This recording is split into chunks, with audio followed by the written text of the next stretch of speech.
और अब आपको बताएं कि वज़ीर दिफा ख्वाजा आसिफ ने वाज़ेह कर दिया है कि करीब तरीन हलीफ भी दिल्ली के साथ नहीं है। तमाम बड़े ममालिक ने पाकिस्तानी मौक़िफ़ की तायीद कर दी है। कौमी असम्बली में इज़हार ख्याल करते हुए उन्होंने कहा कि भारत और इसराइल मुसलमान दुश्मनी पर मुत्तहिद हैं। दो टोक पैगाम दिया कि कोई शक में न रहे, 200% तैयार हैं।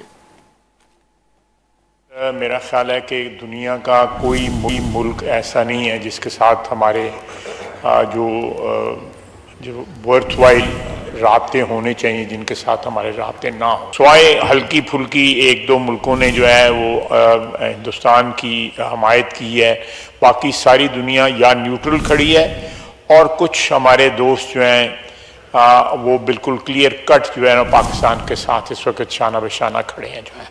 और तुर्किया और चाइना और अज़रबैजान जो है वो बड़ा डिक्लेयर करके पाकिस्तान की हमायत करके सामने आ चुके हैं।